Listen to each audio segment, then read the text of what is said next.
Content warning. The Adventures in HellwQrld podcast talks in depth about QAnon, which means we have to talk about all kinds of child abuse and violence against people. Listener discretion advised. Hello, everybody. I am Mike Rains, a.k.a. Poker and Politics, and welcome to another episode of Adventures in HellwQrld. This week I am joined, as always, by Haley, a.k.a. Arizona Right Watch. Hello, everybody. We were just having a very normal conversation off air. Hello. Hello. And Hello. I'm joined by the mysterious L. Hey there, my beautiful babies. What's up? And yeah, we was having a funny conversation, but it actually was pretty normal for us. We're sick freaks with it, you know? So any sick freak conversation for us is just par for the course. What was that voice you just did? I don't know. It was just sort of whatever spazoid thing. Well, I don't think you're supposed to say that anymore. Whatever weird thing came to my mind up top. I forgot that's stupid Britain using that term to refer to disabled folks. Like I went my whole damn life not knowing that, and then they told me, and I was like, no, another thing ruined by woke. Because you know me, I always hate modifying my behavior to match culture. Because woke is stupid. Let me be stuck in my ways. That's what it's all about. I just want to not behave in the way I always have. Is that so much to ask? Yes. Yeah. Unless you want it right now. In which case, here you go, partner. Oh man. Boy. So how was everybody's week? I had a good week. I went to the wrestling show. Unfortunately, Old Man McWatkins was not able to hang out with me.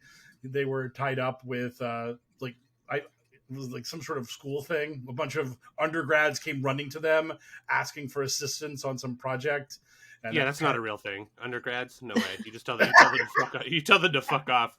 Like old man McWatkins preyed on your lack of knowledge about how that system works. If that was the line he fed you to get it. He was just at home in his PJs with his dog, like and just chilling, watching like reruns of The Sopranos or something. Mm-hmm. That's fair. That's fine. But it's very funny that you said that because Watkins actually said that he felt like he was standing me up, and I was like, no, don't worry about it. This is the last thing I'm concerned about. It's all cool. So I was, however, I have the edict that I am owed a burger the next time I'm in Boston. So I do have that IOU pet coming to me, which is always nice. So I'm What kind of burger? I don't know. I'm probably fast food, a sit-down diner. Yeah, probably a bar, probably some just bar somewhere near some, like, I don't know, whatever tourist trap I'm involved in, be it the TD Garden or Fenway Park. Although I both hate baseball and I hate Fenway Park, so you can revoke my Bostonian card from me immediately. Because the last time I went to Fenway Park, I was still not as large a boy as I am now, but those chairs were too small for me. And my chair faced center field. Like I had to like crane my neck like 45 degrees to see home plate. You know, where the game actually happens. When they were building this park, they were like, you know what, people don't want to see the actual game. They don't want to see the guy hit the ball or not hit the ball. They just want to look into the outfield and just try to infer. Yes, exactly. That's what fucking baseball is. Isn't it mostly to get drunk? Dude, yes. Yeah, the people who designed that stadium were like actual geniuses. They were just like, who gives a fuck about where the seats face? Yeah, these people are paying us 2 hay pennies to like get in here and get shitty drunk all day off of cheap beer and like eat like peanuts and Cracker Jacks, and they don't care if they ever get back. Yeah, exactly. Eventually, you get drunk enough, and it doesn't matter what direction you're facing anyway. Nope. Yeah, and I have to imagine that if you're going to a baseball game, you're probably preloaded. I've been on plenty of trains with drunk yahoos going to sports games to know that that's sort of the case for most sports. And I would imagine that if you're just like, okay, like going to do the world's most boring thing for the world's longest stretch of time, like, well, yeah, you better believe I'm drunk walking through those gates. You're like, if I could stumble my way to the seat at the baseball game, you're coming out ahead already, you know. Yeah. I don't know why, but that reminded me of one of my favorite moments from leaving TD Garden. I was taking the train back to Salem, and I got to sit near the guy who goes to all the concerts around Lansdowne Street with the sandwich board that reads Jesus or Hell. and just like has like this like just this angry dude trying to get people to convert or they're gonna burn forever. And like I was like sitting like 3 rows in front of that guy. I just like saw him, sandwich board next to him. Just another hard day saving souls in Boston. I was just like, man, what a life that guy leads. Just like applying his drag makeup. Yes. Yeah. Somehow being immune to hypocrisy. Just be like, what do you mean? It's like, okay, fair enough. Yeah. How about you, Haley? How's your week? Fine. I slept literally all day yesterday, so does that count as something? Are you sick or medicated, or is it just because you're coming back from travels?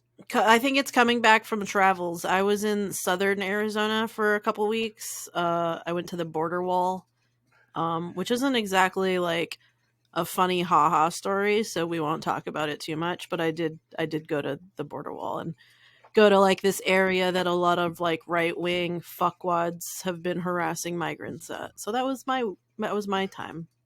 I didn't want to pry into where your secondary location was, so I just made up a story in my head that we'll have to save for HellwQrld After Dark. All right. I was like, what could possibly be going on at this in this featureless room? And then, yeah, my mind went to dark places. That's not true, but it is good to have. I guess it's good to have you back in the original home studio with all of your tchotchkes on the wall. Yep. Love to see it. It's a big difference. It's a big noticeable difference when you're in a blank hotel room and then my room, which looks like an explosion. Yeah, and you have a nice pink chair. Mm-hmm. Yeah, well, yeah. When I win the Powerball, I'm gonna get that that Infinite X chair, that like lunatic chair they sell on commercials that has infinite recline. Like you can like literally sink in it for forever, and it will just like hold you up. It's like a chair you have to buy in installments. I'm like, what kind of fucking chair is this? That's too much of a chair. That's too right. expensive. It's way too much chair for me to handle. But sometimes if you recline too much back, I get nervous because I feel like I'm gonna fall, and then I get like that little panic, and I rush back up. Right. Yeah. Right. and then you lose your balance, and you tip out of the chair, and now you're on the floor. And then I hurt myself. Right. Yeah.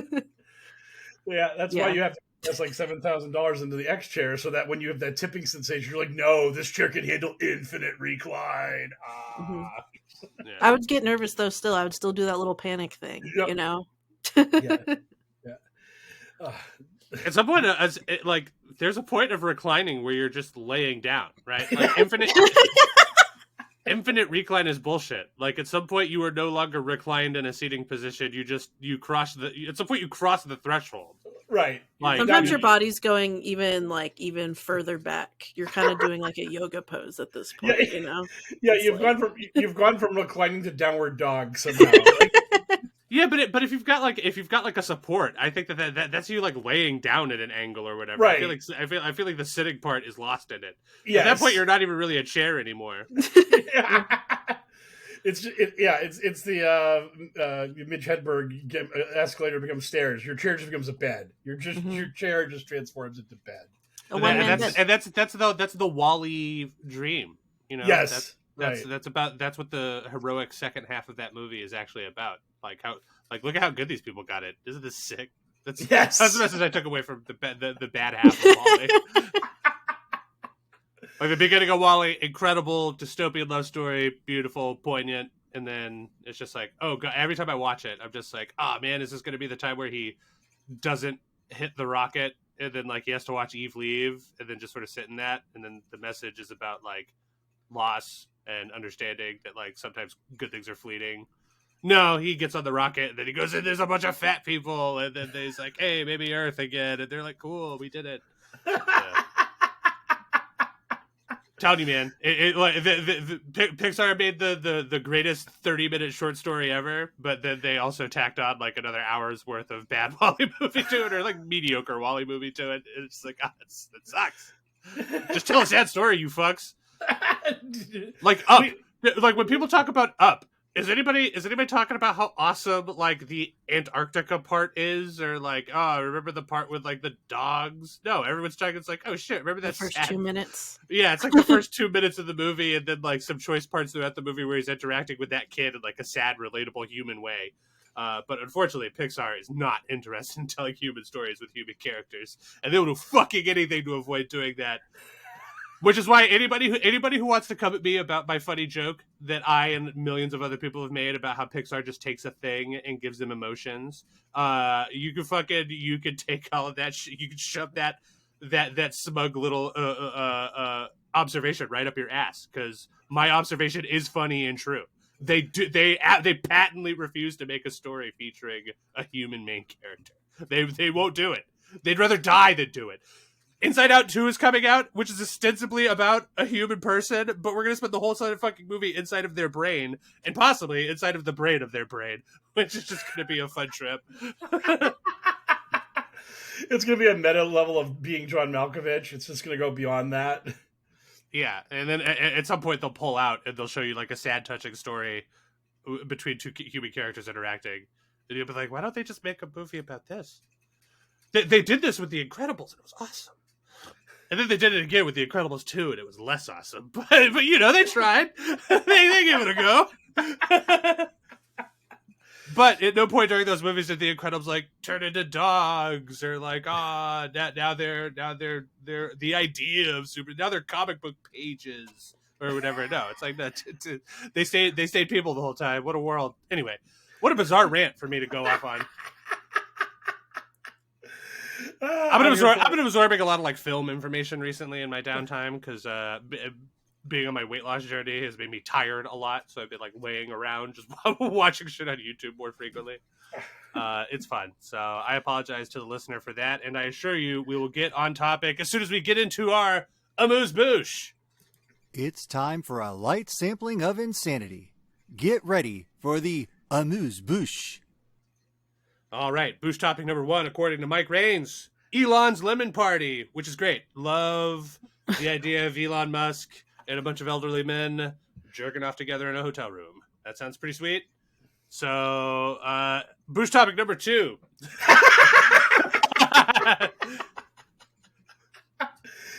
Yeah. So, what the fuck does this mean? This is horrible. Yeah, I know. That's what it was. Yeah, outstanding.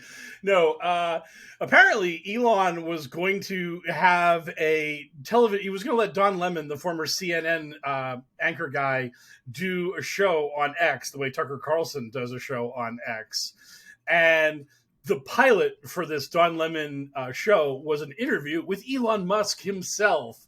And Don Lemon asked hard-hitting questions like, is your drug use really good for your businesses? And why do you let so many Nazis use your platform? That doesn't seem very good. And Elon's reactions to these questions was mostly like to almost cry and start screaming at Don Lemon that he was a very bad person, saying mean, hurtful things to him. And as a result of this interview, Don Lemon's show with X was canceled. And he will not be allowed to. He will not be paid for his services on X, interviewing people and doing the Don Lemon show. This, like, I watched a few of the clips, and like there was a part of me that was like, you gotta be a professional and watch the whole interview. But the interview is so awkward, and there is nothing that like hits me. Also, we're not journalists. We don't do shit. There's nothing that hits me harder than like awkwardness. Like I can watch any amount of brutality on a television show, any amount of violence or shit. I'm like desensitized. But like if you had a TV show where the main character had like a bad first date and it was just like 15 minutes of them just like interacting with someone in a really awkward and stilted manner before like both sides decided to just call it a night and quit. Like I couldn't watch that. That's just like nails on a chalkboard stuff to me. So like, watching Don Lemon ask the most boring, simple, what anyone would ask Elon Musk questions, and then watching Elon just being like, look, man, I bought Twitter to save free speech. And Don Lemon's just like, but you just said that you're losing a lot of money, so are you doing this for free speech or to make money or whatever? And Elon's just like, look, man, other people are ruining Twitter, but I, the hero, the champion. And it's just, oh my God. Like it's very obvious that Elon has no media prep. No one can media prep him. It's impossible. And he just thinks he's going to walk into every interview and the interviewer is just going to kiss his ass because he's Elon. So being asked, not even hard questions, but just generic questions is a bridge too far for the man. He just can't handle the mildest of like questions. It is something he has insulated himself so tightly against that this real low energy interview destroyed him. I love that he keeps trying though, because the more evidence he gives us that he at one point saw the movie Grandma's Boy and saw the character of JP in Grandma's Boy and went, fucking right on. Yeah, that's gonna be me my whole life. Like it just becomes way more apparent, and then he just patted himself. Like he's just like exactly what people in 2008 would have imagined if you were just like, hey, what if a video game designer became like a weird billionaire? Like, because that's exactly what that character is in Grandma's Boy or whatever. And yeah, Elon Musk just like he's living that dream, dude. He's like, he fucking wears dumb armors, and I'm sure he's got a collection of swords. He fucking designs like trucks that look like cyberpunk trucks from the 1980s. But those are comic books. They don't have to. They don't have to make those things actually move, or like they draw those. They were never intended to be a real thing. But he saw that. He was like, "Looks cool. Make it real." It's like okay. Yeah. Did you see Grimes' review of Dune on? Where she said her baby is going to face Paul Atreus's horrible future. Yeah, she's like, I cried through the whole movie because I know that our son is going to have to go through all that Paul stuff. I didn't see that, and I knew you would like that. Don't let the disappointment in my voice make it seem like it's not hilarious. That's obviously a hysterical thing for a person to say. I just fucking hate that she gets to still be famous. It's just like the stupidest fucking thing ever. Like I mean, like the Elon Musk thing is also really dumb, but that just like seems like a thing that got so much momentum before people realized what the fuck was happening that like we're still waiting for it to. It's like a train going out of control. We're still waiting for it to slow down, and in the meantime, it's just barreling through shit. But like Grimes was never that big of a deal. She was such a small ball celebrity. How could she be so fucking stupid and crazy and still be famous? That's not fair. You can let see somebody like else get famous. Like that is some Illuminati shit. If you think anything is like indicative of Illuminati style chicanery, Grimes still having a career is that. I mean, like I get that she's conventionally attractive, but like it's called conventional for a reason. There are a lot of fucking people who are conventionally attractive. Somebody else could be making those beat boop songs, you know?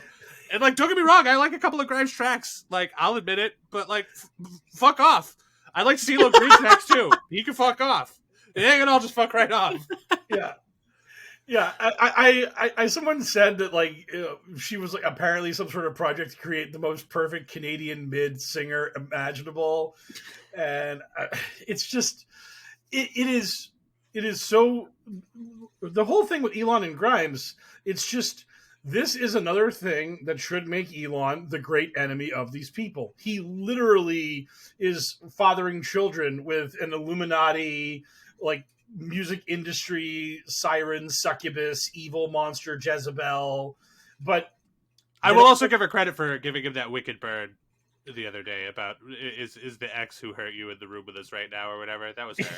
Yes. And to be fair, when I saw that, I was just like, you know what, I hate your guts, but fair play. That was a pretty good bird on Elon Musk. And you know, the enemy of my enemy is my friend in this regard. As it pertains to sick birds. Let them fight.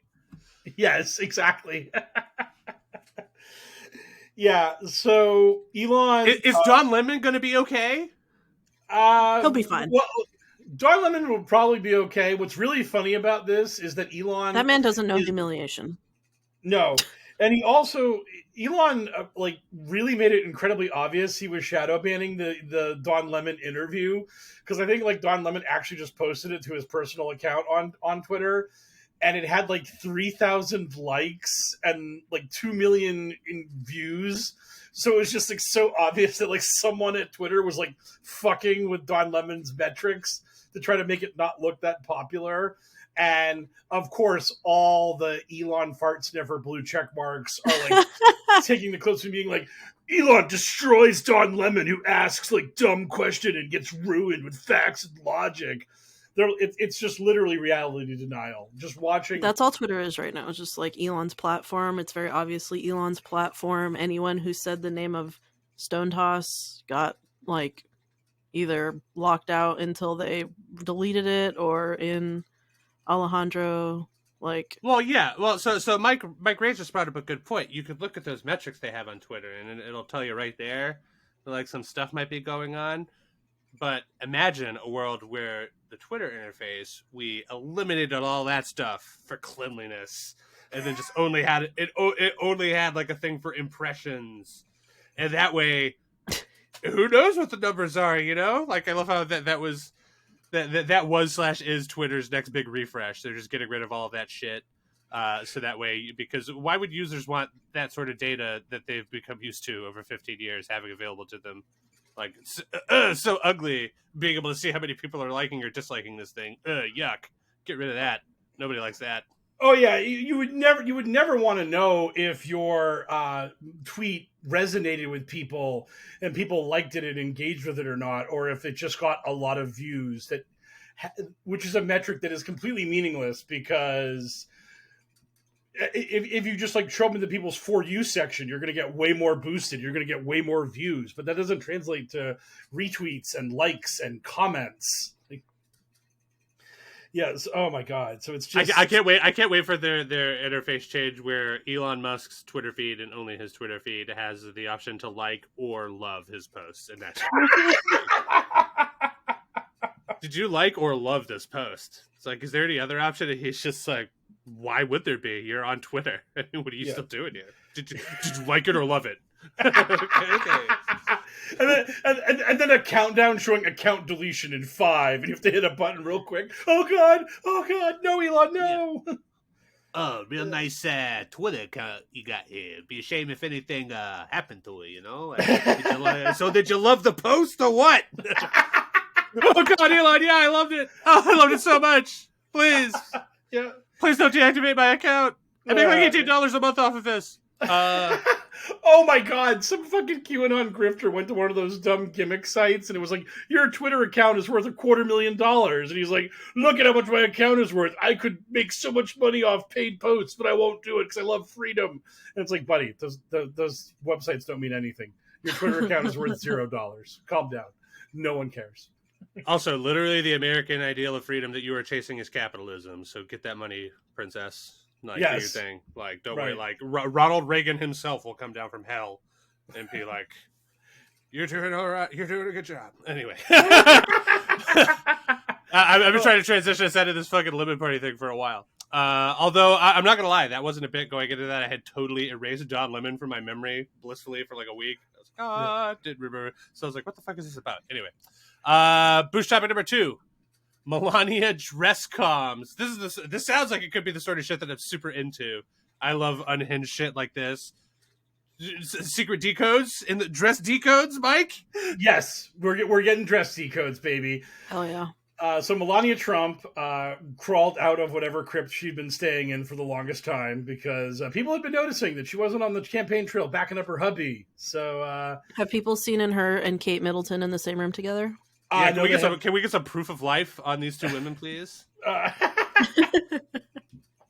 The Kate Middleton truthers have come out a little bit more in QAnon recently. There have been like there was that photo of her supposedly at the farmer's market, and all QAnon's like clone, fake, actress, body double. Like no one. Yeah, because the longer they take to put her in front of a fucking motion picture camera, the longer it's like, the harder the burden of proof becomes. I mean, the fact that they can't just put a camera in front of her face and just be like, "Oh, hello, princess here, doing just fine, thank you," and then just like, you know, it's like. Now it's at the point where everything they release will be fake. There will be Kate Middleton is dead, and she is breaking news. Kate Middleton is dead. Everything you see of her from here on out will be a clone, or a hologram, or a projection, or an AI. Nobody will ever be satisfied ever again with anything Kate Middleton. So that's where we're at. Nope, she's Yeah, done. She's cooked.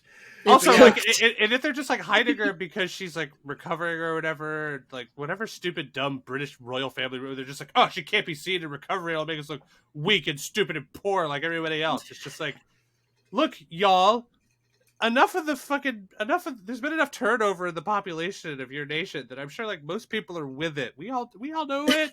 You guys are like living monuments to a time that's gone. And like, we keep you around because it's for tourism and stuff, but like nobody really gives a fuck about y'all. Like, you're just people like the rest of us. It's cool.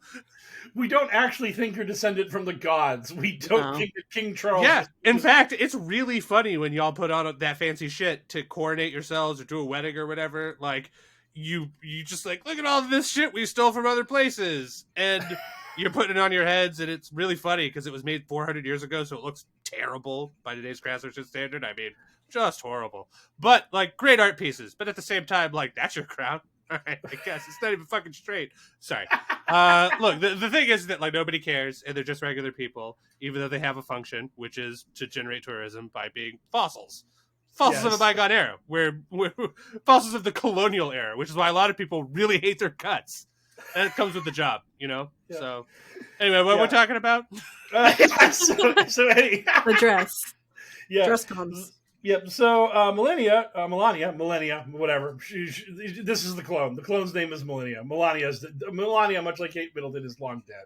So Millenia It's turning into a Mortal Kombat roster. Yes. This character's getting real hard to discern. Is it Melania? Millenia? Yeah. So she was wearing a dress that had black orchids on it, and so there's a person who got really into that. And dark to light, the black orchids are black to white. The dark orchid is dark, is bad luck, death, and black magic. In the light, the black orchid is strength, vitality, virility, and success. The black orchid dress in gematria translates to 151, which equals 16. There are 16 letters. 16 plus 16 is 32. In gematria, deep state is 32. So that's interesting. What I heard you just say there, 151, which equals 16. That's a cute way. That's a cute way to propose that. I mean, it seems like for 151 to equal 16, you would have to do like a lot of hoop jumping, because it would like literally depend on the formatting of those letters. It's just like, well, yeah, obviously 151 equals 16 because the 15 is like to the left, and then the plus is between the 5 and the 1, so it's 15 plus 1, and that's 16. Gematria is so dumb. Yes, you don't say. Yeah, so there were those comms, and other people claimed that the dress was a black swan, and Michael Flynn and Ron Paul have been talking about a black swan event happening during 2024 that might upset the election. So people were thinking that like Melania is giving a black swan shout out, but again, it was actually black orchids. So that was a bridge too far. But then again, we're doing gematria, so who cares? But yeah, there's been a lot of people that were looking for this because there is a subsection of QAnon that is obsessed with Melania's dresses, and they believe that Melania is communicating to them through her dresses. So this dress had to be discussed, decoded, and solved so that we could find out the latest going on in the shadow war between the deep state and the patriots. So thank you, Special Agent Millenia Trump, for this information.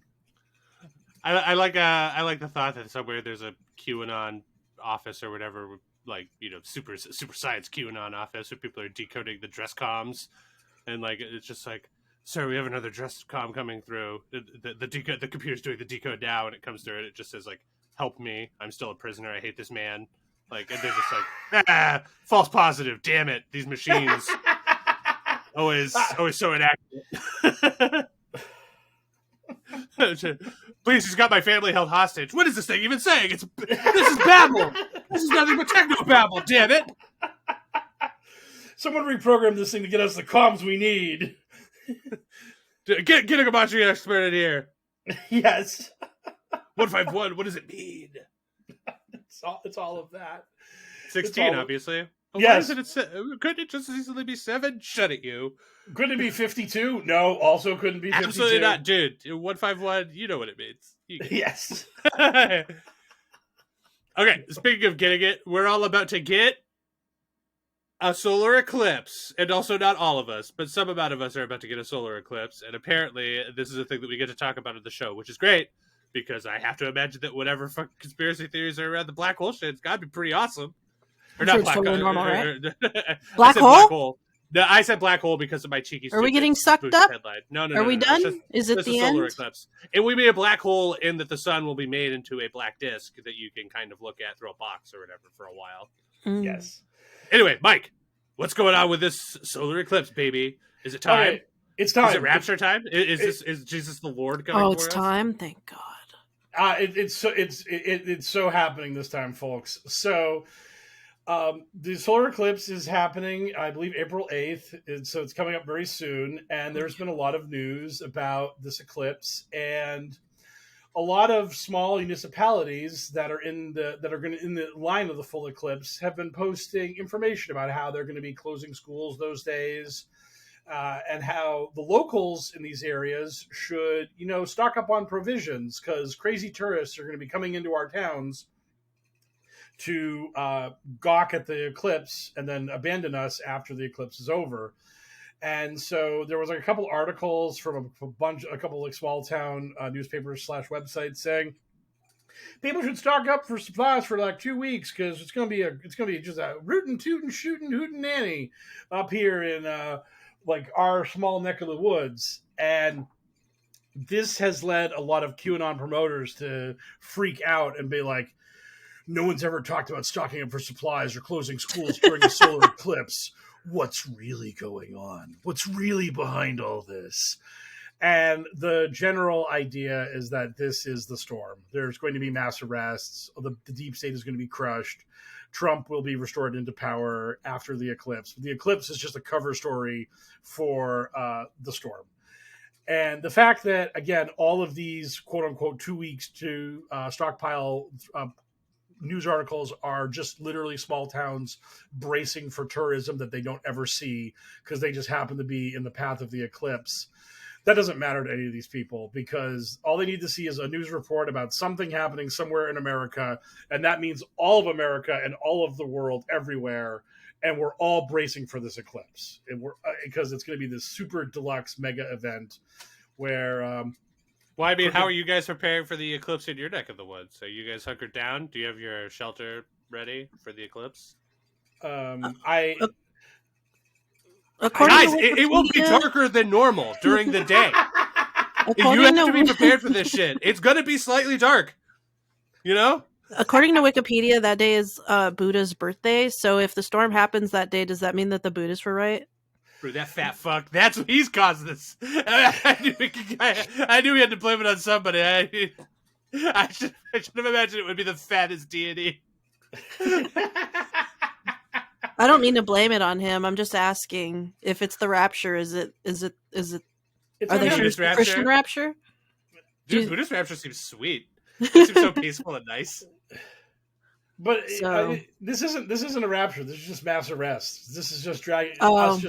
It's the storm, right? Right, it's the storm. We're just dragging away the actor playing the Buddhist storm. Joe Biden. Buddhist storm, yeah.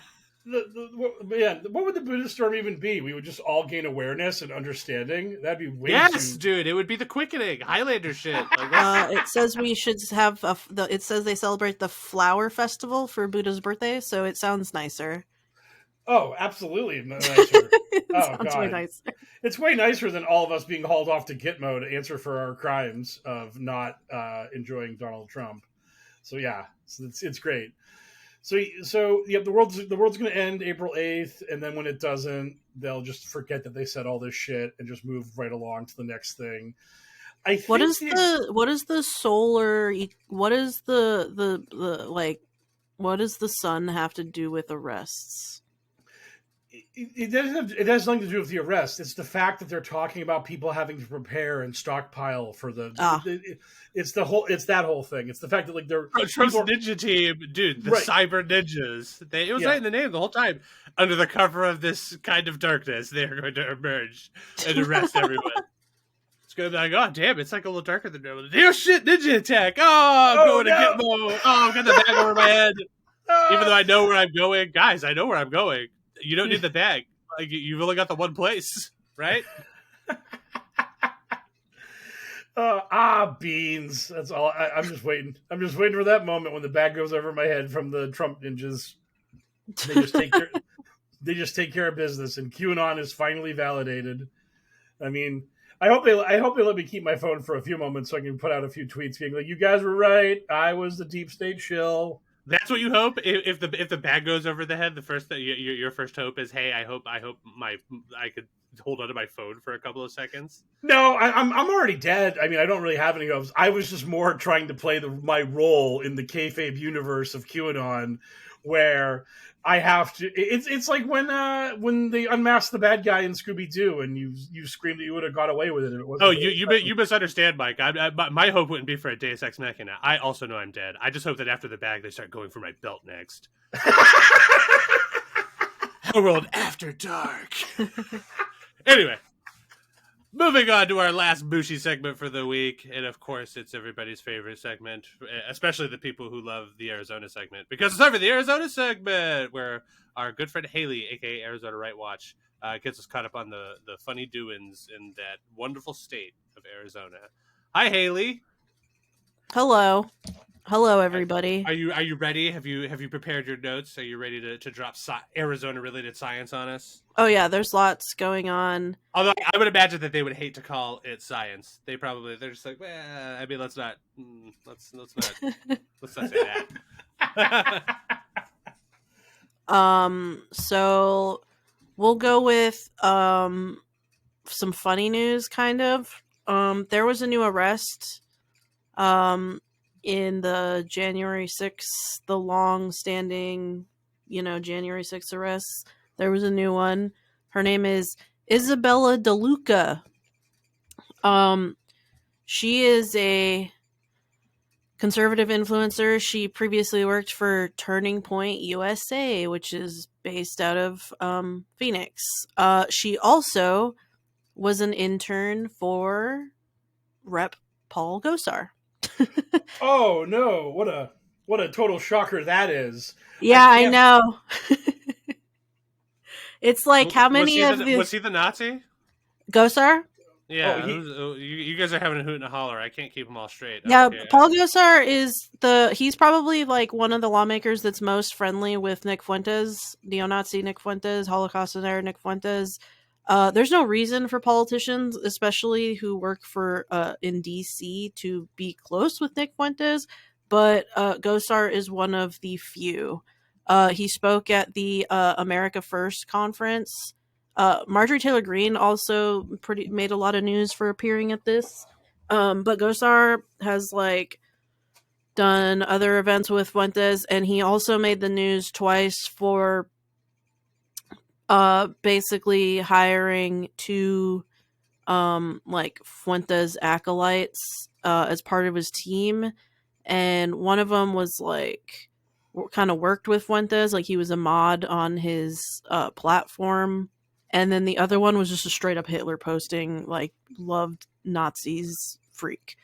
So Gosar is not cool, and he was also himself very involved with a lot of the chaos that would become January 6th. He was involved in a lot of the Stop the Steal stuff. He was very involved in the local rallies. He was inside the Capitol when the riot happened, obviously, and when that was going on, he was basically he didn't want to certify Arizona, so he was just fully involved. Did he ask for a pardon? I mean, I don't. Yeah, I think him and Andy Biggs both did. Oh, cool. And if anyone remembers Ollie Alexander, he basically openly was like, Biggs and Gosar, they were who helped me. So they were the two that got name dropped. Gosar is very involved with January 6th. He is a fascist. He sucks. He used to be a dentist, but yeah. So anyway, this is one of his other former interns, Isabella DeLuca.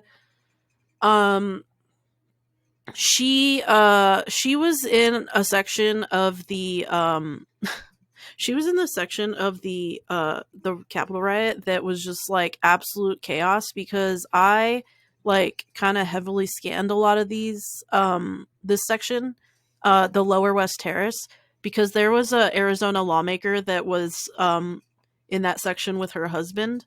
This is also the section where like some of the cops get their asses beat, and where Roseanne Boyland dies in the crowd.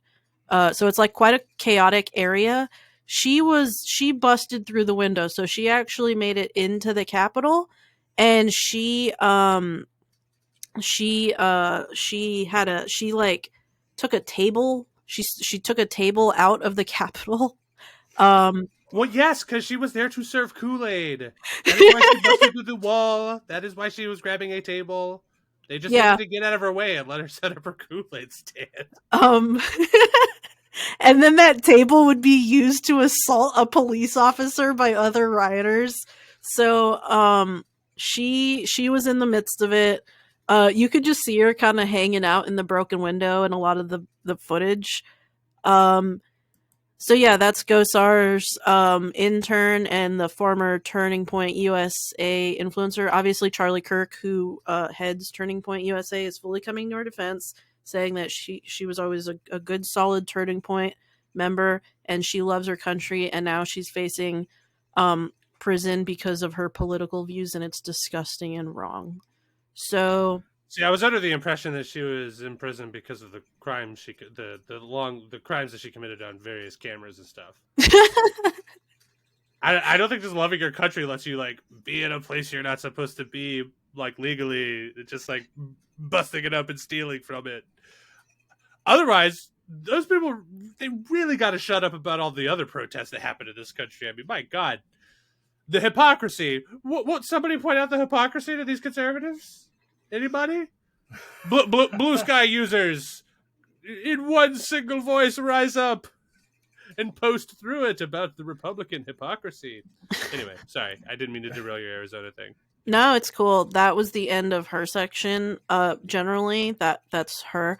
I also just have to bring up this little thing, because we covered Liz Harris getting expelled from the Arizona House. She was the one that was like spreading a bunch of conspiracies about basically everyone in the AZ ledge and a bunch of other people in office taking bribes, if you remember that. Yeah. It was kind of QAnon adjacent. There was a lot of QAnon people kind of semi-involved, the True the Vote people kind of. Anyways, she was expelled, which is, a big deal. But I do really just have to mention that, goddamn, we cannot keep a Democrat in office right now with the House. About a quarter of the Arizona Democrats in the AZ House have left for various reasons since the midterm, so they're not sticking out their term. Some of them are freshmen too. It's like, come on, just stick out the 2 fucking years. So yeah, we've lost 9. You gotta love knowing that your battleground is so spicy that the people that are apparently like signing up all fresh faced and new to start fighting there are just like, actually, no, we're good. See ya. It is a lot of that energy. A couple people have left because they're like, I'm gonna go do something else. Actually, some people have left because they're like, I'm actually gonna go to school instead. A couple are leaving because they want to like, seek higher office, which is always so annoying to me. And then yesterday someone resigned. Okay. Back on January 1st, Athena Salman left office, and the person who filled in her seat, he was just sworn in. It was uncovered that he was actually in trouble in his college days for violating he was accused of like breaking their their school rules around sexual conduct. And it was because he sexually assaulted somebody in college. So he resigned immediately, and he became like the quickest person to ever be in and out of the Arizona legislature. So yeah, there's just like chaos all around. I know we talk about the Republican chaos a lot because it's a different kind of chaos, but it's just like, man, I don't think there's like a government happening right now in Arizona, kind of, it's like, if it's not the Republicans being babies, or the legislator taking trips in the middle of the session that kind of just stops like the legislature from happening, or like a bunch of people quitting or getting fired. I don't know. It's just kind of been a funny little year in AZ politics. Sounds like so the yeah, perfect that's. time for you to rally the punks to strike. It's time for you I guys to think stop it's a being good time for polite me to and start run getting real. Run to for your office. hardware store to grab a chainsaw and then start. Oh, you're I'm gonna just do kidding. it. I would never run for office. I actually approve of everything that you're saying much more. But if I was to ever sneak into office, and then it would be now at this time, I would like get in there when there's kind of all this chaos going on, and then I would start saying wild stuff in the chamber once I'm sworn in, and people will be like, who is this person? How did they get in here? And I think that's how we should do it. And then I'll give everyone chainsaws. You need to leverage your friendship with Mike Raines and get elected to office, and then have Mike write you like wrestling style intros and a persona to like enter the chambers too every time with like. Okay. And you could hire like people to set up smoke machines and stuff, and you could burst through the door like your elaborate costume, and then like cut some promos. That'd be fun. That would be fun. We should And actually I'll vote do for it. you. It'll be illegal, but I'll still do it because fuck them. I mean, Fuck you know it. what? Yeah, because what am I gonna do? Not do crime? Anyway, That's what it's all crime. about. I love crime, and I love admitting it on this podcast. I do so much crime. I agree. Yeah. Okay. So anyway. You know what's criminal? How long our Boosh segment's been running? Sorry. See, look at that transition. Goodbye, everybody. No, it's more my fault than yours. I'm the one going off on tangents all the time. Anyway, it's time for our news segment. From the digital headlines to the digital front lines, it's Q's in the news. So, according to Mike Raines, there's a new player in the GOP horrible piece of shit arena. So I have to ask Mike Raines for what feels like the billionth time. Who's that Geo Pokemon, Mike? Who we got this time, Mike? Is he a real Nazi? Ku Klux Klan member? Fierce anti-Semite? Well, I believe today's angry Republican scumbag is perhaps closeted gay person, because our boy Bernie Moreno won the Republican Senate nomination in Ohio, and the Associated Press had reported about a week ago that a review of records and a data breach of Adult Friend Finder indicated that Moreno had made an account in 2008 there, trying to hook up with men. And this has led to denials from the Moreno campaign, and they claim that this is all bullshit and fake news and all that other good stuff. And with Donald Trump's endorsement, of course, and always, Moreno ended up winning last night's primary, and now he will be the lunatic du jour that is going against Sherrod Brown for a Senate seat in Ohio. Okay, well, your case for him being a lunatic monster so far has been pretty weak, considering his only crime is possibly being closeted. So I'm gonna need you to serve me up some actual bad stuff that he did besides. He's aggressively against LGBTQ rights, is in favor of an abortion ban, all the rock solid culture war bullshit that you would expect from a guy. Oh, there we go. So you just forgot to mention the part that he's closeted, but also, still probably out there. He's out there hating his own kind, but secretly behind doors doing the bad thing. Because that was a real heady water there for a second. I led up to this guy apparently being a real piece of shit. You were just like, yeah, he might be gay. Like, don't put that on me. I don't give a fuck about that. Like, that's what. Like, what's the dirt? Like I don't know who this guy is. Yeah, I mean, the dirt is that he's a Republican, and for them at this point, being gay is bad for the brand because you just can't live your life. Like, that is an indictment of who you are. And of course, he's your just standard culture warrior bullshit guy. And this is going to be a tough fight for the Democrats, because this is one of those red state Senate seats they got to hold on to control the Senate. And Sherrod Brown is our guy who's been there for a long time. He's the incumbent. So he's just got to, if the Republicans could just nominate generic Republican, they would probably win. But much like in North Carolina with the guy who's like, it would be great if women couldn't vote.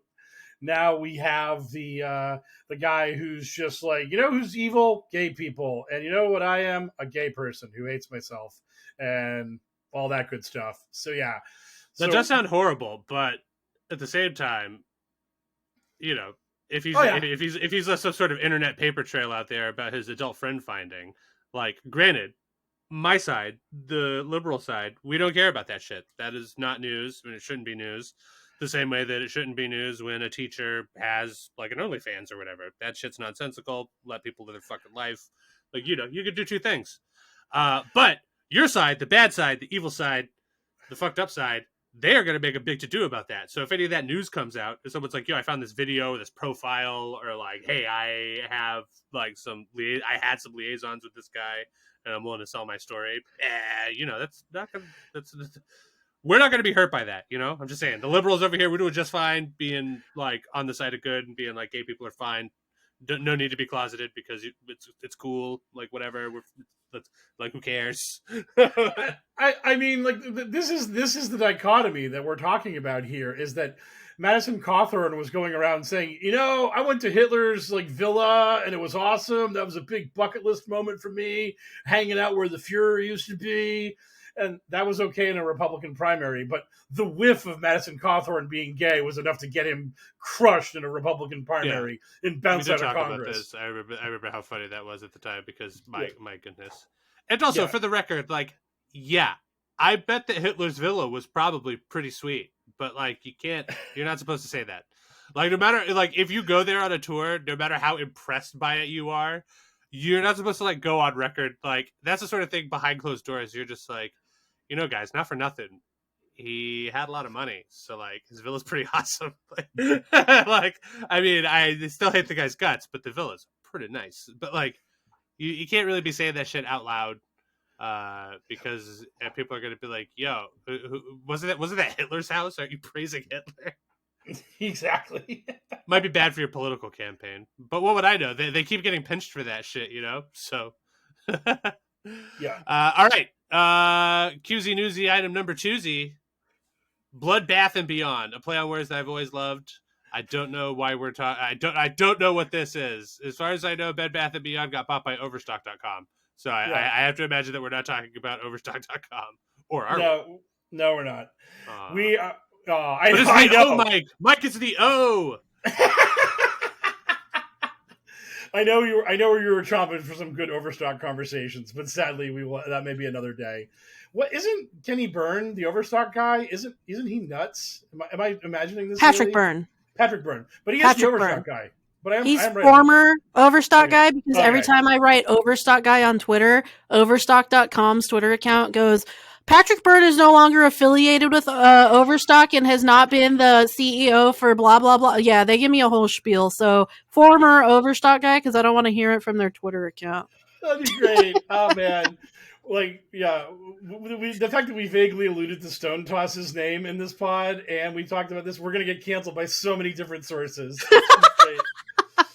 Hans Christian Garbauer, however you say his last name, that's Stone Toss. What? It's just like the most like, that sounds like a Nazi's name. Is it Gruber? That was the villain from Die Hard. I know. Do we have a real Hans Gruber situation here? Is it the actual Hans Gruber doing evil things? He's got like three vowels smashed together. It's like super awkward. Hans Christian Graybenner of Spring, Texas. By the way, everybody who's wondering, if you're a fellow of Spring, Texas, Stone Toss is in your area, working as a IT guy or some shit. I You don't know who know, that is, but I guess Well, Stone he- Toss is a popular neo-Nazi comic book artist who used to be Red Panels. Red Panels was when he was a bit more MAGA, but he ended that series of him his character going down in the scene of Terminator, you know, like in Terminator 2 when he's melting and then he does the thumbs up, but instead it's a Sieg Heil.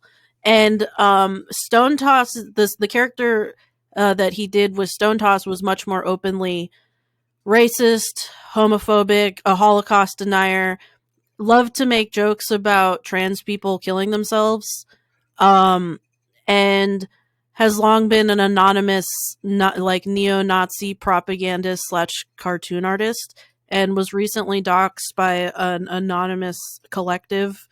Um, and this became a huge deal on Twitter because he immediately called out the like, wee woo, Elon, can you please do something? And Elon was like, of course, neo-Nazi, I can do something. And he started to ban anyone that used the real name of Stone Toss, Hans Christian Grabiner.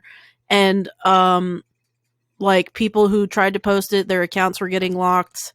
Yeah, so some people got permabanned.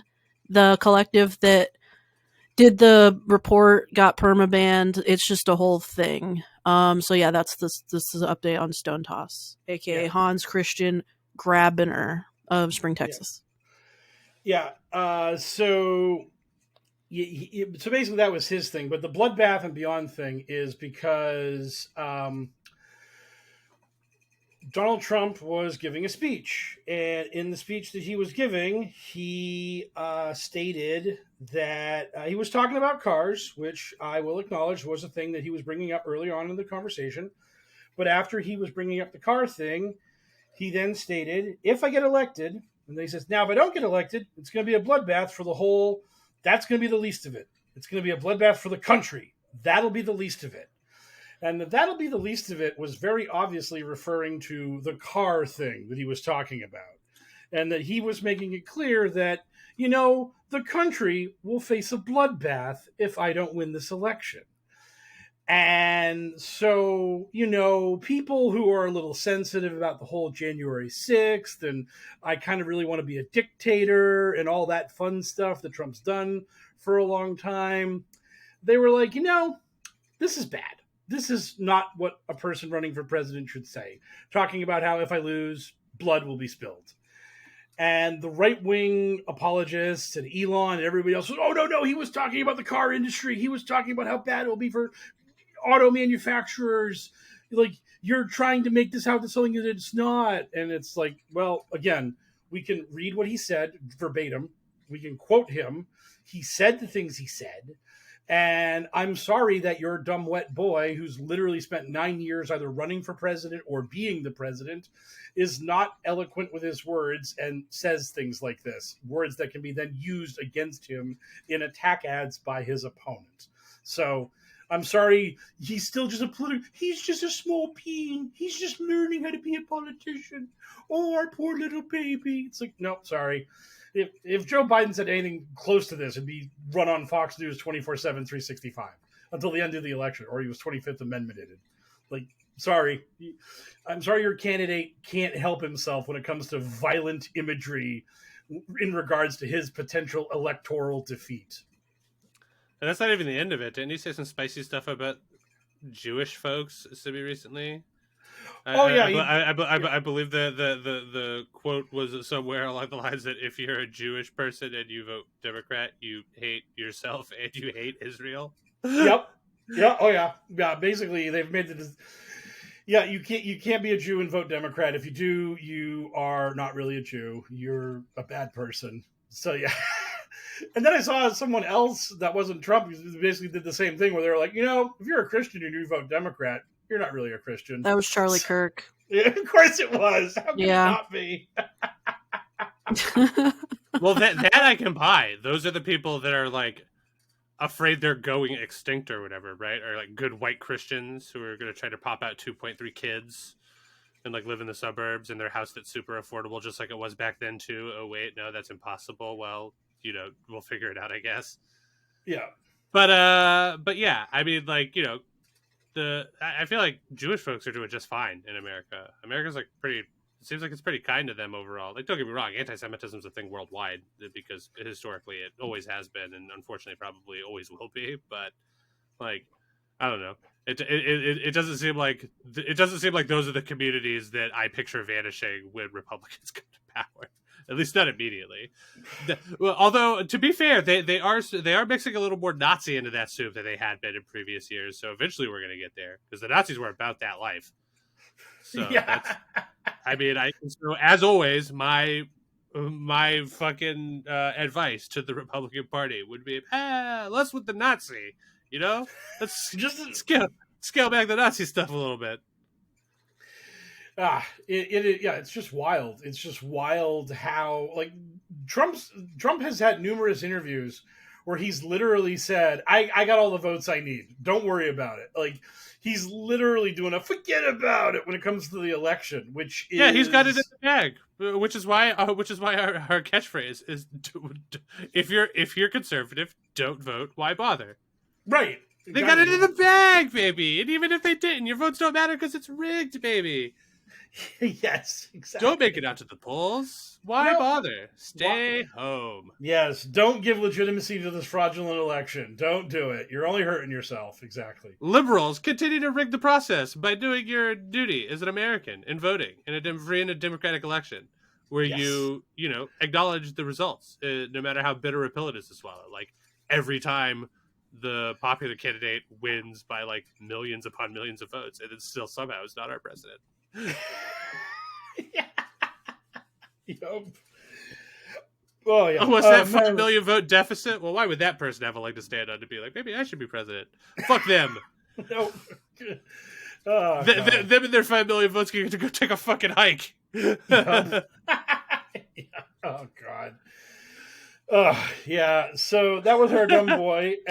Also in that speech, he denied the humanity of immigrants and declared that Joe Biden beat Barack Obama to become president. So he did in a fist fight. That was how it went down. Yeah, old Sleepy Joe gave Barack the 1-2 and took the presidency from him. Yeah. They called in Trump for a ref. Because he's so impartial. That's why he knew how it went down. He was there. There's just the three of them in the Oval Office. Yep, exactly. Like, gentlemen, we need the room. And then Obama like squared up. Yeah, so good luck, Republicans, with that guy. Your crooked, demented, bloodthirsty lunatic of a candidate who also, as our he's so incredibly wealthy, though. He's so wealthy, which is why it came as a big surprise this week when his lawyers were just like, excuse us, state of New York, we can't pay it. We can't pay the money. I guess for our multi-billionaire friend Donald Trump, the $500 million "Don't put me in jail" lift is a bridge too far.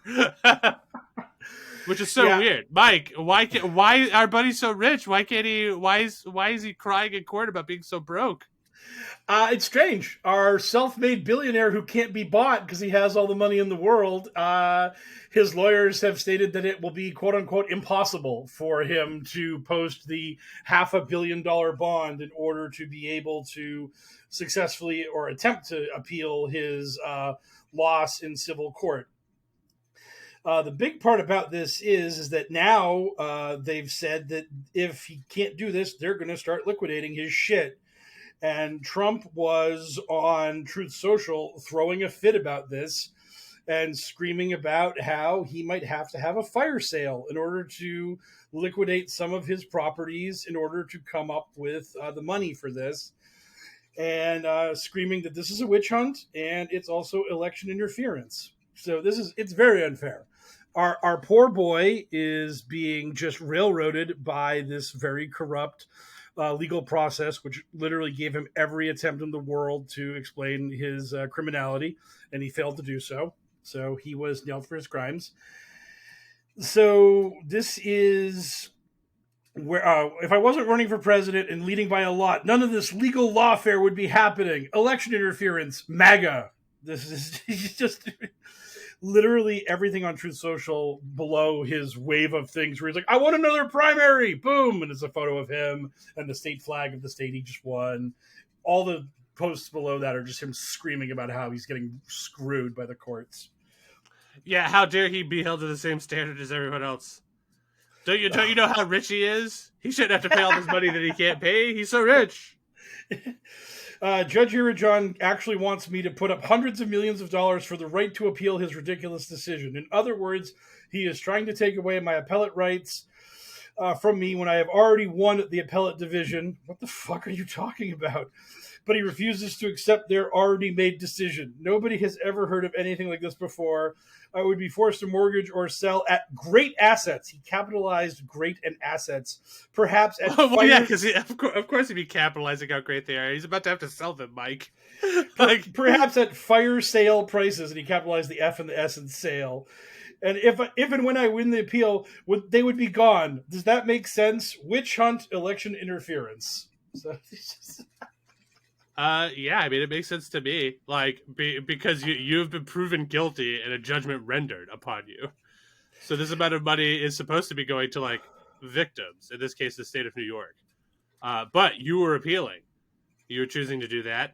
And so they're like, cool, we will allow you to do that under the law, but we are going to need that money to be, like, put aside to make sure that we go get that, you know?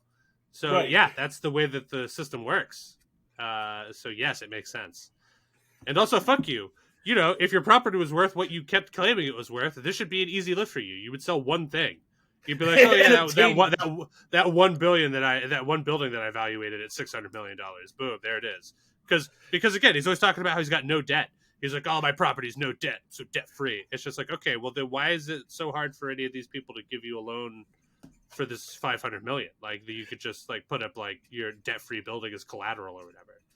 Like, if it's just, like, scot-free and clear, no debt, like Trump Tower, like, if it's worth what you say it is and there's no debt on it seems like that'd be pretty easy. But no person on earth would give him the money, which is so funny. The person who is one of the two candidates for the presidency of these United States can't get a fucking loan. There was the best on, like, one of the Fox Business shows. They tried to get Mr. Clean from Shark Tank. They tried to get him to loan Trump the money. They were like, "Yo, Shark Tank guy, cut Trump a check," and the Shark Tank guy was like, "Hey, he's just like, no." Hard pass on hooking my Republican brother up with giant money in a public way that makes me accountable for his bullshit. Yeah, especially because, again, in the horrible nightmare reality where he wins and he, like, wins this presidential immunity case, he could just be like, oh, well, in that case, now that I'm the president again, all that stuff happened, that was all election interference. So, in fact, I don't have to pay you any of that, and I'm seizing my building back. It's mine again, because I'm the president. And if you try to defy me, I'll throw you in jail. Yeah, and also, like, and I have this precedent that's on the books that says that presidents can't be prosecuted for crimes. So even if you do think this is illegal, you fucking pound sand, loser. President, baby! Yeah. Oh, boy, man.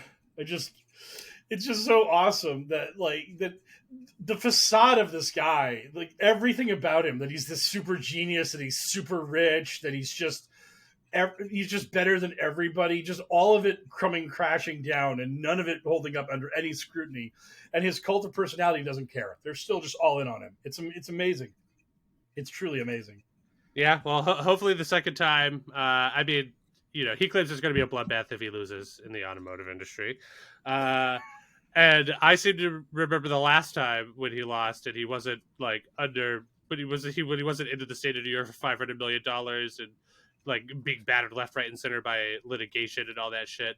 I remember that what we got out of that was a dangerous but ultimately very small January 6th incident, and then that was that. Not exactly a bloodbath, you know? So I'm not super worried about round two, but, you know, we have to get there first, by which I mean we have to defeat Donald Trump. So, again, right. Republicans, stay at home, it's rigged, and Democrats, go to the polls, because your vote really counts. Unless you're one of the 5 million people for whom it does not count. But you got to roll those dice, baby. Exactly. Okay. Somebody wake up Haley. It's time to get to our mailbag. Haley, wake up! Mailbag time! Our listeners got questions. We got answers. It's time for Q&A.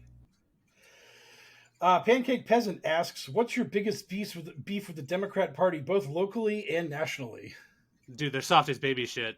Show some fucking teeth, you Yeah, don't get me cowards. started on this. Yeah, I mean, like, I don't want to go too hard into the paint with it, but like the broadest stroke I can paint, it's just like figure out a way to be a little less toothless, my guys. Like fight for good. You know what I mean? Don't like talk for good or think for good. Like your thoughts are just as useless as the thoughts half of thoughts and prayers. You know what I mean? Like get shit done, show little teeth. We need less Sleepy Joe and more Dark Brandon. Like fucking get out there.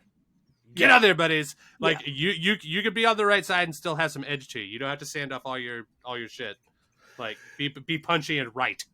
That is like one of the things that made me laugh so much about this bloodbath discourse. I saw a lot of like leftists and liberals being like, "No, people, we can't go at Trump for this. He was talking about the automotive industry," and I'm like, "We can go at him for this." Like again, he used those words. You hit him with it. Like fuck. Yeah, it. we can go at him for fucking anything. Like he is the op. He is the op. Like he's friends with Nazis. We can the gloves have always been off for Nazis and are in perpetuity. He's Nazi by association. If that makes it square better with you, like fuck him. Like we could, you know what I mean? As long as we're not roping in other people, we're not gonna fucking his kids are off limits, of course, because they're fucking children. They're not doing anything. They don't have any fucking say in the matter. But all the adult ass people that choose to be in his circle, fucking gloves off for them too. Get them. Yeah. Go get. Yeah, I just don't think a lot of Democrats aren't interested in going after anybody in any serious way because they are not actually passionate about the job, because a lot of them are actually just kind of in it for ladder climbing, not because they passionately want to change anything, which is a problem in general with all people. See, cinema, comma, Kristen. Yeah, a lot of people thought she was passionate about things, and she just ended up being a ladder climber wannabe. And I'm pretty sure she will have a very successful career out of politics. It'll just be for other things that hurt people. Yeah, but she'll make money doing it, so it's fine. Yeah, dude. I don't doubt their ideals, at least when they get started. You know what I mean? But at the same time, ideals are easy as fuck. Oh, there's plenty that start out thinking I'm going to do this for fame and money and maybe get some access. This happens in journalism too. There's people that are journalists who are like, I'm doing this to get access. You know, it's just there's some people that are pieces of shit, and you have to figure out who those are and get those people the fuck out of this job, because they don't belong here. They belong in other fields. See, and I agree, but as long as they're going to choose to be politicians, at the end of the day, as long as they're actually fighting to get shit done instead of just being a mouthpiece, I don't give a fuck what your motivations are. If you're just after that bag, I don't it's not. If you're a fucking strong, fierce fighting Democrat because you think it's going to get you access, you want to meet The Rock, and you know that by climbing the ladder you can meet The Rock. I don't give a fuck if you're getting the work done, dude. The Rock is. I'll get on the horn with him right now for you, bud. We'll set that up. Mm-hmm. I think that's why you have so many little pissant Democrats, though, is because they don't actually believe anything. They're just kind of yep, whatever's going on, and I'm not going to raise my voice, and I'm not going to ever do anything that kind of shakes anything and draws attention to myself, because I don't want to lose this position, which is fine. You can be a feckless piece of shit, or you can get some fucking work done. And the fact that so many of them are feckless pieces of shit, listeners, is it's proof you can bully them. This is what a lot of Democrat voters don't understand, is that they think they should be nice to their leaders, and you don't. You bully them into what you want. If they're not providing you housing in your local area, you fucking bully them and you hold protests until they fucking listen, because a lot of times, again, Democrats are little piss babies, just like all politicians, and they will occasionally listen to their constituents if you bully them hard enough. All right, step back from that ledge there, Haley, because if we spit too much truth, we might get in trouble. Because from who? some loser. Well, I mean, well, yeah, you know, the pigs for one. I mean, if you continue That's that fine. line of thinking, you're just like, dude. And if you really want to get some stuff done, you get out the guillotine, and you know what? And then I'm just saying, if your Democrats in your area are like, we're gonna get to housing the homeless in like 6 years, you know, there's ways to make them do that a little quicker, and it doesn't require violence, but it does require raising your voice a little bit. And like I said, they are feckless little bitches, and they will listen because they get scared immediately. They're like, oh, I'm gonna lose my vote, I'm gonna lose my popularity. Weaponize that. That's all I'm saying. I am not the same type of Democrat as Mike and Elle, and that's all I have to say about it. Is that sometimes you have to bully your politicians all the time. Elle is an apathetic Democrat, and I am I just believe in pragmatism. I mean, I agree with bullying, but I also agree that just like you only fix things inside the structure. So if we have a primary and my primary candidate loses, I'm voting Democrat in the general because the other side is fucking Nazis.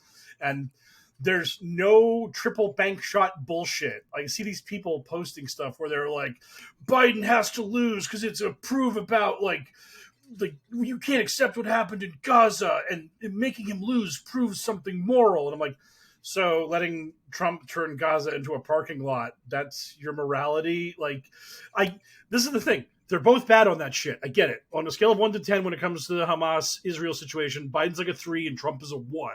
But on all the other stuff that liberals are supposed to care about, Biden's like a 7 to a 10 and Trump's a 1. So I got to give up all that other stuff just so I can be worse on Gaza. Yes, Mike. Yes, because he didn't immediately wave his hand and make Israel go away. Like, he wasn't just like, calm down, Israel. Calm down. I, Joe Biden, the American president, have decreed that you stop. And Israel would, of course, just be like, you said the passphrase, all of our weapons deactivated. Yeah, so it's like I never see this stuff from Republicans. I never see any Republican going, Trump's just not good enough on border security, so we gotta vote Biden. And then next time around, we'll get the better Republican in the next election. It's always Republicans do understand bullying their politicians, though. It's not about voting for the other guy. It's just about throwing your vote away, Mike. A symbolic throwing away of your vote. Symbolically do nothing with your vote and hope that things get better. Your ideals will carry you through. Yes. Certainly, at the end of it, when the ideals are counted up, Israel will come to their senses and be like, what have we done?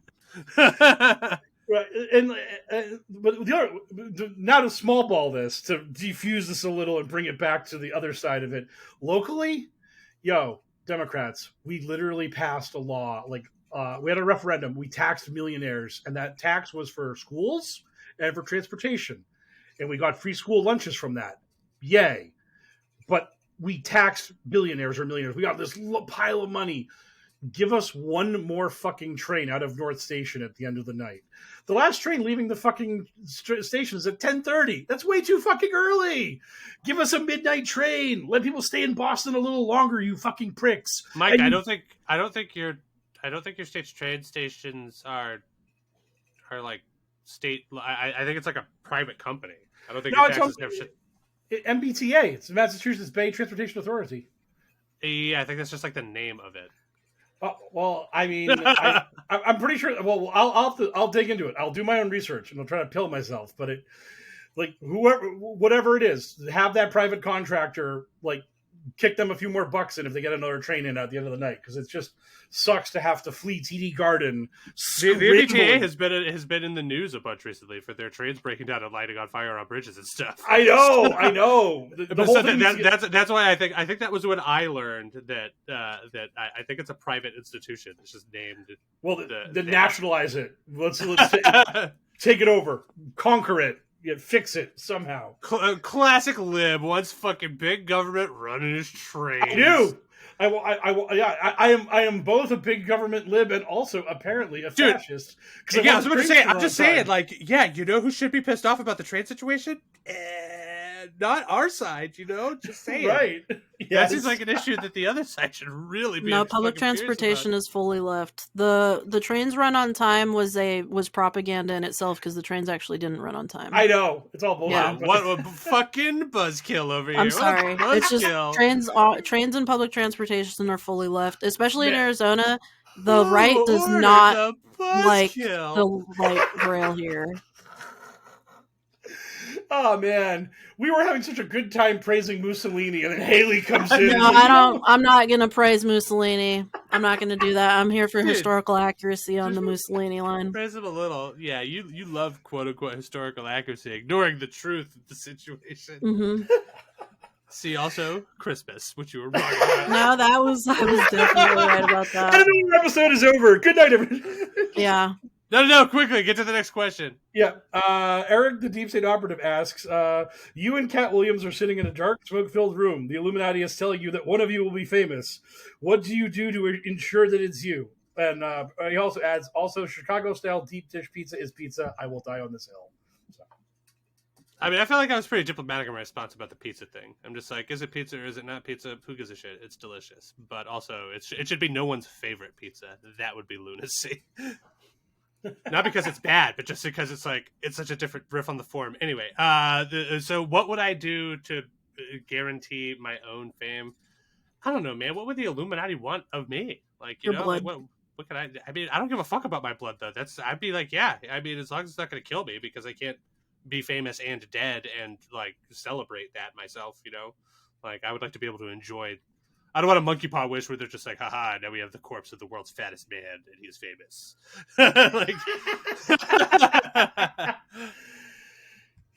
Yeah. You have to show your ass naked on the fucking Oscar stage. Oh, sure. Who gives a shit? I mean, Yeah, you would. I mean, for fame? For deep state cabal magic fame?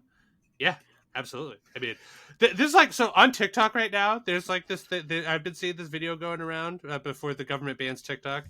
About this guy asking if you would stroke off Superman and then drink his jism to get his powers, and I was just like, who would even debate this? Yeah, absolutely. I mean, yes, in front of my mother, I would do this. What? That's not even a question. But apparently, there's some philosophy to it that some people on TikTok have decided to start sharing. And I was just like, nah, dude, there's no philosophy to this. The answer is yes, I would do that. I mean, wait, what's the question in full? Would you jerk off Superman and drink his seed to get his superpowers? Now, granted, presumably this question was posed by a guy to another guy, and therefore it's supposed to be like, ew, icky, gay. Oh. But, first of all, anyone who is heterosexually attracted to men would just be like, yes, absolutely. I'm a lady, and yeah, Superman's hot. And then also, every gay person would just be like, yeah, absolutely, win-win.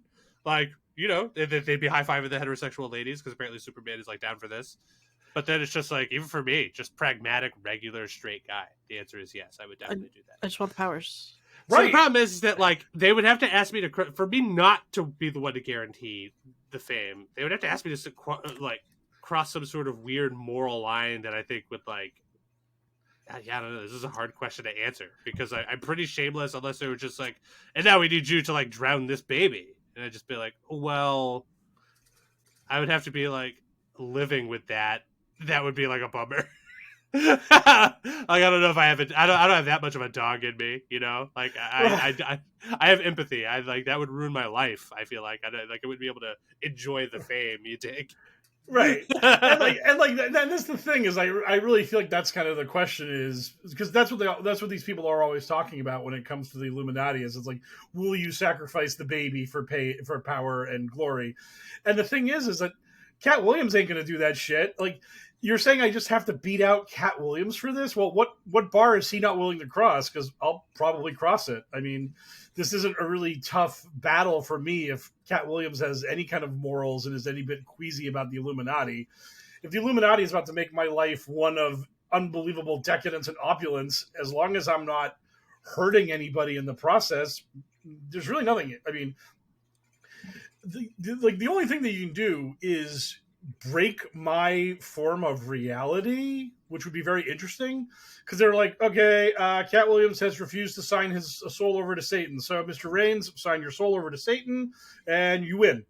And then I'd be like, are you telling me that Satan is actually real? Like, Yeah, dude, you can't be selling your soul to the devil. If the devil is Right. real, then you can't be doing that. Right, exactly. Like by you opting into that transaction, you're acknowledging the devil's realness and what the implication of that is. That is way too short-sighted. Right, exactly. That's what I'm saying. The devil can only trick really stupid people. Right. Exactly. Like, I have proven the existence of myself and God. Now sign on this dotted line, and you'll be able to play this fiddle real good. And be like, actually, no, pass. Most pious person ever from here on out. Love the Lord. Can't get enough of that sweet the Lord. Yeah, exactly. Like that. Gee, Mike, what made you take up faith and become a Christian? I found out the devil and God are real. Yeah, the devil showed up with like an actual paper contract. It was like, dude, you want that Lambo? I got you. And I was like, holy shit, this is freaking my beat right now. Yeah. Holy freak. Haley's answer to this question is going to be so boring because I think Haley is like truly punk and doesn't want to sell out. I think Haley would just be like, no, fuck you, the deep state. Yeah, Yeah, Williams wins. Like what? I would have to like do a MeUndies ad or something. That's me selling out to the Illuminati, you know? I would have to sell in a big ad. That's me. And apparently be an underwear model. Which is like your weird. I mean, how else are you selling MeUndies? Just by doing the commercial that's like, MeUndies! Everybody buy MeUndies! That's how they always are. She's just saying she has to do readers. Like, yeah, I have to do the readers. That makes you... my creep ass mind immediately went to you, just like, I'll debase myself a little. No. I'm gonna sell out to podcast split the difference. Sorry, that one's on me, I guess. I was just being a perv. That's for HellwQrld After Dark. Yeah. Hey, this is the first time in a long time I think we've had a show-long runner about a fake project that we'll never do. This is like some classic Sarge style banter. HellwQrld After Dark. We should do an opener, and it's all of us whispering the After Dark part, like After Dark. You know, Mike, your turn. Dude, we would need to find like a license-free version of music that sounds like the Silk Stockings opening. Do you remember that show, Silk Stockings? No. It was like a crime thriller show, but it was supposed to be like sexy, and like if you were the right age, you got like hoodwinked by the intro into thinking that it was like this mad sexy like adult show, and that if you watched it for long enough, you were eventually going to see titties. But you never would, because it was just a straight down the road, like, you know, crime procedural thriller, but just like set in Miami. So there were that's so funny. But like the intro, like describing it's really tough, but it's a lot of these like crime noir-y like shots of like ladies, and there's like this intense like sort of music behind it. It's really weird. Anyway, Haley won't sell out. She doesn't give a fuck about selling out. She's got more integrity than us other two chumps who have almost none. Yeah, it's not really an integrity thing so much as it is an empathy thing. You know, like, if you make an empathy line, that's a bridge too far. But as for the rest of it, she's like, "Oh, dude, I am here to sell out. Like, let's go." Yeah, you won't come for me, Illuminati. Cleodora Silvestri asks, if Q figures were Street Fighter characters, which one would be your main and why? I feel like the thing about this is how broad is QAnon character, because like, is General Flynn a QAnon character? Would Q be a character like just like a shadowy person like wearing a mask with like a fedora and a trench coat? Or is it just like which is funny because that character design already exists in Street Fighter. There's like some Street Fighter Third Strike character that's just his gimmick. Who's just or am I confusing it? I know there's also a Street Fighter character named Q, which funnily enough. So, oh yeah, he's like the he's like a stretchy blue guy or whatever. Oh okay. From like Street Fighter Third Strike, they got weird with it, but I think there was I think there was like a trench coat detective guy and stretchy guy named Q. So in a way, they've already nailed it. But who would my main be? I mean, I'm an Akuma guy. Who's the Akuma of Q? Who's Akuma? That'd be a great question. I have no idea. I also love Sagat. I don't know who's the Sagat of Q. The problem is that like my favorite Street Fighter characters are too cool for me to want to associate with these QAnon ding-dongs. Yeah, that is a huge problem. Are there any ninja characters in the Street Fighter series? Yes, is the short answer. I'm sure. But Okay, because I'll be recalling Doug their names now are Logan, difficult. and he's a cyber ninja. He's the head of the cyber ninjas. There we go. Yeah, Imagine if this question was Mortal Kombat themed after my little riff earlier in the show. That'd be great. he has an army of mules. That would be his Mortal Kombat fatality. He just tramples you with mules. He just unleashes. He just like has a stampede of mules just run you over and crush The you. like smoke animation, you see ballots in it. Right. Oh yeah. I'm gonna be Ron. Mine will be Ron Watkins, and he's Ryu, but he's Ryu from Street Fighter, the movie, the game. I don't get that reference, but I assume it's bad. It's quite the sick burn, if I say so myself. Pushing up my glasses. But no, if you know, you know.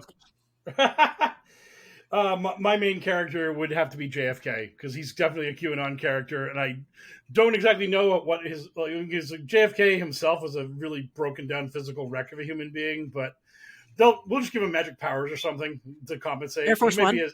Yeah. Oh well, I'm pretty sure there's a dumb Street Fighter character who's just the president of Earth. And... that rocks. That's Kennedy. Yeah, that sure is. I might be making that. Maybe that's Tekken. Like, look, all these things sort of like. No, you know what? It took me only a moment to wiki this. His name is G, and he is like the president of Earth or whatever. So, president of the world, as he claims. This is good stuff. I'll when we're not recording the podcast, I'll send you a picture of him. I'm looking.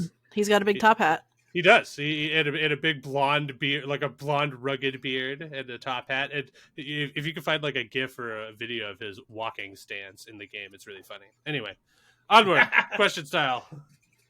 Okay, and our final question in the mailbag is: what are the chances that in 100 years, Ivana's grave will be lost to history, and people will search for the lost treasure of El Trumpo that he buried, so he wouldn't have to pay all his lawsuits? If Trump had any buried treasure in that coffin, one would imagine that he would have had that shit exhumed immediately to pay off his New York debt. Yes. You gotta imagine that in that ground is just some bones and maybe some illegal documents that he wanted to hide real good. I'd like to believe that the lore in however many years into the future is actually centered around his golden toilet. Oh, God, yes. People are looking for the golden toilet to take the perfect shit in.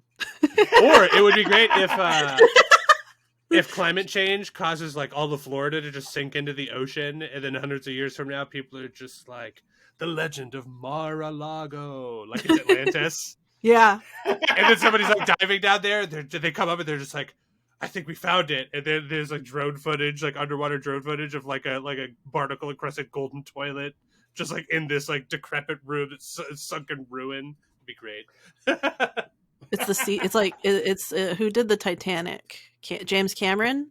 Yes. It should be directed by James Cameron. So that brings us to our final question, as always: is what are you guys looking forward to? Geez. Oh no, I have an easy one because I started it this morning. X-Men 97 started coming out. The first 2 episodes dropped today. I watched both of them, and it was perfectly cromulent. I'm excited to continue. It makes me feel like a little kid watching it, and so I'm going to continue to watch that for as long as it retains quality. Sounds good. Haley, you're up. Well, because daylight savings has happened and our record time has changed, it is currently 11:57, which means it's almost noon, which means it's almost lunchtime. So I'm looking forward to that. Yes. Haley, what is your lunch going to consist of? I don't know. I think I might go grab something because I haven't had coffee yet. I had a weird morning and I kind of need like a gigantic coffee. So maybe a diner. Diner lunch. Always something to look forward to. Mm-hmm. And I have March Madness, the crazy college basketball thing that I don't really know anything about because I don't follow the college basketball at all. But I just know that when I go to work, it is going to be bananas for the next 4 days because you literally are just gambling from 10 a.m. to 10 p.m. It's just nonstop basketball for 4 days. And then finally it calms down and goes back to being normal. But yeah, it's just crazy lunatics in the casino screaming and yelling at televisions. And it's also the 1 week a year I get to watch Impractical Jokers, because they put the college basketball games on whatever station that is. I think it's like True TV. And then when the basketball is done on that station, they don't change the channel fast enough. So it's like 4 episodes of Impractical Jokers air, and then that goes away. And then I'm like, oh, well, bye, Impractical Jokers. I'll see you again next March. Have a good one. So, yeah. I love how you have like a seasonal Impractical Jokers like rhythm. It's pretty funny. It's a thing. It is just a very weird thing that happens during March Madness. Yeah, I mean, it is pretty fucking weird. You're right. You're right to shame yourself in such a way, you fucking weirdo. Anyway. That's going to do it for our show. Thank you so much for supporting us. My goodness, can't even talk today. By listening. If you would like to support us even harder, but still for free, you can do so by giving us a 5-star review wherever you get your podcast from. If you have money and you want to give it to us, some of us would love to sell out and take your money. And we'll even take Haley's portion too. You can give us your money at patreon.com/pokerpolitics. If you donate $5 or more per month, you get access to our whole back catalog of bonus content, including all of the stuff that we recorded when Sarge was still on the crew, with us discussing Q pop media, and all the way up to the newer stuff where Mike and Haley are doing deep dives into JFK assassination shit. So yeah, all that stuff is available for our beautifuler babies in the crib for $5 or more per month. Thank you so much for this week's newest beautifuler baby, our buddy Nick. I happen to know Nick personally. He is a red mage of high caliber, for those of you who are in the know. And no, I ain't talking about Final Fantasy. Thank you so much, Nick, for your support and for listening to us while you're on your grind. And thank you so much to all of our other beautifuler babies up in the crib. If you have money and you don't want to give it to us dickheads, we totally get it. You can do some good with it in a variety of ways, but one that we suggest is donating it to love146.org, an organization whose vision is the end of child trafficking and exploitation. Thanks as always to DJ Minimal Effort for use of our original theme song that has been accidentally remixed into what you heard at the top of the show. Thank you so much to Frosty, our buddy who does all of our voiceover work. You can find them on Blue Sky at FrostyVO. You can find the show you're listening to itself on Twitter, still at HellwQrld with a Q instead of an O. You can find Haley on Twitter and various other social media platforms at Arizona Right Watch or AZRW. Mike Rains on various social media platforms under Poker Politics, his nom de guerre, and me on little Blue Sky every now and again posting a funny little joke or jab at Mysterious L. So, for another successful episode of the Adventures in HellwQrld podcast, I have been one of your hosts, the Mysterious L, joined as always by Haley, aka Arizona Right Watch, and Mike Rains, our expert in all things QAnon crazy. Good speed, Patriots!